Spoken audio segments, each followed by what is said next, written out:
masih di neckline inverted head and shoulders. Jadi saya sih nggak yakin juga bisa sampai di sini. Jadi ya mungkin around di bawah 7.000 udah boleh mulai cicil ke bawah. Dan ini tuh masih kayak mau nonjok tapi nggak bisa terus tuh, ada ekor terus dua di atas, volume gede lagi. Ya I think nggak begitu menarik kalau untuk banking. Nah yang jadi agak menarik justru saat ini tuh karena call-nya tuh masih kenceng. Sayangnya Unilever UNTR ini gapnya gede banget, kemudian closingnya di bawah. Ya udah, ini boleh dikatakan 90% turun dulu. Ini saya belinya tuh di sini. Apalagi ada gap kecil di sini, jadi ya udahlah. UT menurut saya udah selesai dulu. Taking profit aja dulu. Itu untuk UT. Call itu saya suka 4 Adaro, ADMR, UNTR, ITMG. Nah, kemudian ITMG yang udah break high-nya lagi saat ini ya. Kalau mau nunggu ITMG, jangan beli sekarang. Lebih baik belinya tuh nunggu dia di last high dia. Jadi kan gini, ITMG itu salah satu saham yang paling enak untuk dianalisa. Pertama ya, kalian lihat ini dia break high. Di sini kan higher high. Setiap dia meng-create higher high, maka kalau dia udah nge-break lagi, di sini dia higher high lagi, maka titik beli terbaiknya adalah di last higher high sebelumnya, alias ada di sini. Kalau kita tarik garis persamaan, ya ada di sini. Inilah titik terbeli. Nah, waktu itu di mentorship Mirae, waktu itu posisinya tuh masih di sini. Ini belum ada nih. Nah, saya bilang nih, saya kasih tanda ke sini, saya kasih tanda tanya. Apakah kali ini akan rebound di 30.000? Yang ternyata benar rebound di 30.000. Nah, so next ITMG selama call-nya masih bertahan di atas let's say 350, turun juga nggak jauh-jauh amat. Kalau komoditinya drop, maka titik beli untuk ITMG itu ada di gap kecil ini, yaitu 37.000 sampai 35.600-an. Nah, call tuh saya cuma suka 4 ya. ITMG, Adaro, ADMR, dan UNTR. UNTR sebenarnya bukan call tapi proksinya ke call. Kemudian ada ADMR yang dia break cup and handle. Volumenya juga lumayan menarik tapi nggak terlalu gede. Nah, ini kebetulan ada doji di atas. Jadi kalau dia koreksi sampai ke handle sini, anggap dia false break ya. Sampai ke 1650 itu good to buy. Nah, menarik broksumnya ADMR tuh menarik. Karena kemarin yang beli itu termasuk salah satu broker-broker yang oke ya. Kalian lihat sendiri ada. Tuh. Nah, itu menarik. Jadi ADMR untuk long term game changer ADMR itu bukan call lagi, tapi sebenarnya itu aluminium di tahun depan. Jadi kalau kita bicara dia jalan sekarang, mungkin enggak, tapi jangka panjang ini I think masih nyentuh last high dia. All time high-nya di 3.000 itu reachable banget. Cuman technically dia memang udah terlalu ngebut. Apapun yang terlalu ngebut kalau nggak sesuai dengan fundamentalnya, atau seandainya fundamentalnya baru segini, harganya udah segini, ya udah turun dulu. Apalagi kondisi makro nggak mendukung. Jadi ingat ya, bandar, big player, market maker itu ngenaikin sahamnya itu pasti ngelihat makro, pasti ngelihat fundamental, pasti ngelihat story. Baru mereka bertarung di market. Mereka bertarung di market ngelihat TA nggak? Jawabannya ada yang nggak. Tapi pergerakan mereka match nggak sama TA? Jawabannya most likely rata-rata 70% ke atas yes. Mereka peduli TA nggak? Jawabannya jelas nggak peduli. Dana mereka gede, mereka yang gerakin market. Tapi kita perlu nggak? Selama dana kita nggak sebesar mereka, selama dana kita nggak bisa ngegerakin market, menurut saya perlu. Kita perlu ngerti makro nggak? Jawabannya perlu, biar kita tahu big picture dari big player itu seperti apa.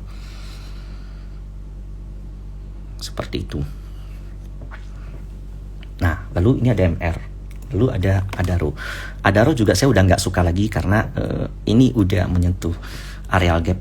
Jadi saya ada teori yang namanya MACD, di mana kalau harga saham naik tinggi tapi MACD-nya menurun, maka target penurunan paling bawahnya itu ada di titik terbawah sini, dan dia nyentuh. Setelah nyentuh dia rebound. Ini saya juga ada ngomong di Trimegah waktu masih di area sini. Targetnya tuh ke gap, dan saat ini udah ke gap dan banyak gap-gap kecil di bawah. Ini ada sekitar 2 gap di bawah. Jadi untuk saat ini no for Adaro untuk beli. Jadi lebih baik trailing stop dan entry lagi tuh ya kurang lebih di sini nih. dengan target nutup gapnya. Saat ini tuh belum, baru nyentuh. Jadi ya Adaro bakal turun dulu.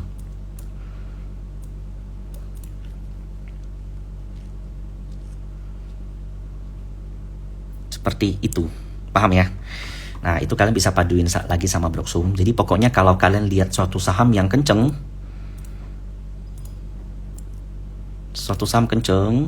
kalian masukin MACD, MACD-nya menurun, ketemu begini, maka targetnya adalah titik terendah dari dia mulai MACD. Maka target kalian beli dari saham ini itu ada di sini. Niscaya kalau dia masih uptrend dan story-nya masih oke, dia bakal rebound. Gitu. Free ini, tenang, nggak dipungut biaya. Nah, lalu ada MDKA yang punya pattern inverted head and shoulders. Jadi harga Cooper itu kalau nggak salah saya tuh naik. Let's say harga Cooper ya, komoditi, ya kemarin tuh naik 3%. Jadi MDKA itu boleh dikatakan hampir semua komoditi dia punya. Jadi kemarin kayak ada short ya yang dilakukan di nikel, kemudian di Cooper. Nah Coopernya tuh mulai rebound. Proxy MDKA nanti ke depan itu bakal ke Cooper, bukan ke gold lagi. Saya nggak tahu nanti dia bakal naikin earning dia dari gold atau enggak. Tapi tahun ini kalau nggak salah pendapatan dia tuh udah gedenya tuh dari Cooper, bukan lagi dari nikel, bukan lagi dari ini emas. Beda sama BRMS.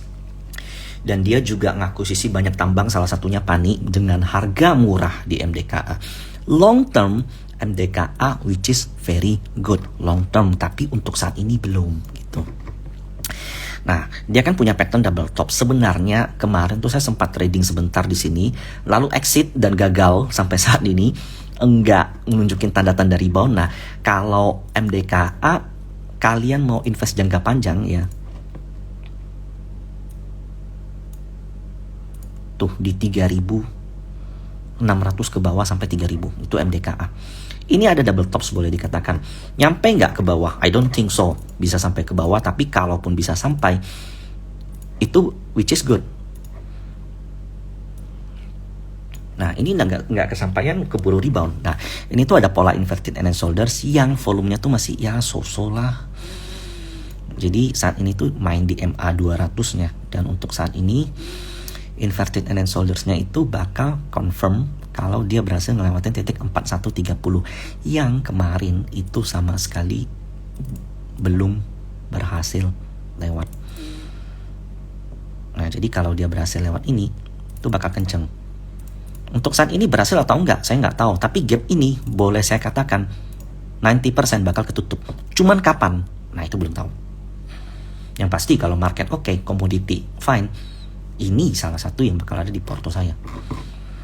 Sekarang juga ada dari harga-harga lama. Kalau untuk trading singkat ya saya masih suka. Karena ini salah satu proxy foreign kalau masuk MDKA itu enteng. Nah Inco juga. Buat kalian yang nggak tahu, MA 200 tuh salah satu MA yang paling sering saya pakai. Nah jadi ketika kemarin Inco rebound saya belum lihat terus terang sama sekali. Tapi begitu dia nyantai di MA 200, kemudian yang belinya CS, Broksumnya oke, maka saya rekom di sini. Dapatlah hampir 10% lah kurang lebih, lumayan. Nah saat ini saya bakal sell on strength. Udah kemarin bakal buyback. Di mana? Ya di support, di resist yang udah jadi support, yaitu di sini. Sederhana kan sebenarnya TA ya, dekat-dekat MA 200. Jadi ketika naik kenceng jual dulu, ketika turun beli lagi. Kalau nggak mau pusing beli, abis itu tinggalin. Nah karena dia punya double tops yang menurut saya sih nggak bisa lewat lah ini. Paling ya turun. Sorry ini bukan MDK, ini Inco. Kemudian rebound, abis itu udah selesai. Paling gitu. Nah, lalu ada yang nanya SCMA. Jadi SCMA kan dikeluarkan sama indeks di saya tuh ada beli SCMA di closing ya. Jadi gini. Ini saya mau nanya nih sama kalian nih. Contoh deh, kalian beli saham LQ45 di jam sebelum market buka ya, jam 8.50 lah contoh. Kalian beli saham Inco deh, kalian HK 5.300. Saat itu harganya tuh 5.200. Kemudian open di 5250. Jadi kalian input di aplikasi tuh 5.300. Open di 5250. Kalian dapatnya di berapa? 53 atau 5250? Harga kemarin 52. Saya nggak baca, belum baca komen kalian. Jadi kalau kalian komen emiten belum saya bahas. Ya, thank you ya. Kalian dapatnya di 5250. Betul. Begitu juga, sebentar ya. Sebentar dulu, sebentar.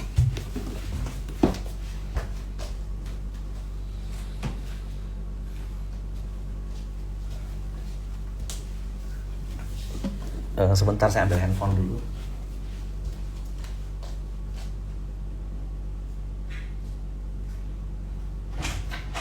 Handphone dulu. Handphone aja.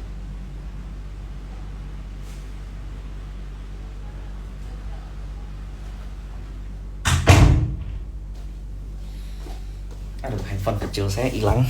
Jadi hal itu berlaku ketika market closing. Jadi kalau closing kan ada sekarang kan bid dan offer kalian nggak bisa lihat, kalian bisa lihatnya tuh IEP ya. Nah, kalau seandainya SCMA kemarin, kenapa saya HK? Karena dia dikeluarkan dari indeks. Kalau nggak salah LQ45 dia dikeluarkan. Kalian bisa lihat di website indeks. Nah, ketika dia dikeluarkan, sementara flow sebelumnya bagus, yang ngangkat ini rugi nggak? Jawabannya pasti rugi lah. Rugi di hari itu doang. Nah, mereka udah ngangkat nih. Kalian lihat flow yang ada di sini nih. Ini ngelihat flow secara sederhana, pakai volume yang gede-gede. Tapi kalau mau lebih dalamnya, kalian mesti lihat average per broker. Nah, kemudian dia tiba-tiba dikeluarkan dari indeks LQ45. Ya celakalah gitu kan. Nah, ketika dia dikeluarkan, fund manager yang punya SCMA mau nggak mau harus ikut. Karena kan banyak passive fund yang belinya tuh indeks. Kalau dia dikeluarkan dari indeks LQ45, ya udah SCMA-nya juga harus dijual. That's why SCMA seharian nggak kemana-mana karena dia dikeluarin dari indeks LQ45. Dan kalian perhatiin, ini ada 300.000 lot dan 250.000, 145.000, 100, 300. Ya ini kurang lebih 1 jutaan lot lah ya. 1 jutaan lot yang keluar. Nah inilah dana-dana fund yang ada di LQ45 yang keluar.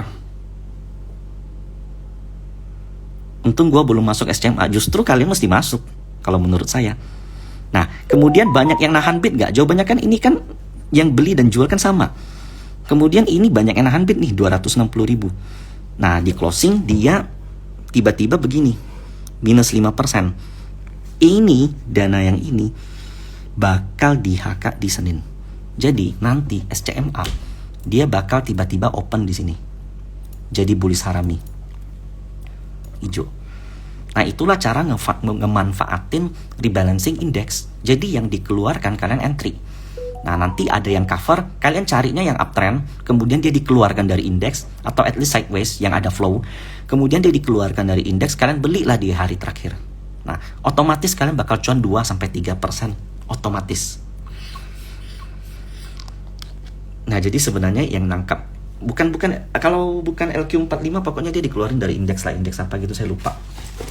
Nah jadi sebenarnya kalau bicara SCMA yang beli kemarin itu untung.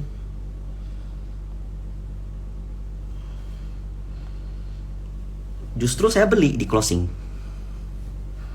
Lumayan dapat maybe saya dapat harga bottom 220 ya. Jadi nanti mungkin maybe open anggaplah di 228 atau 223 ya, 23% saya dapat lah.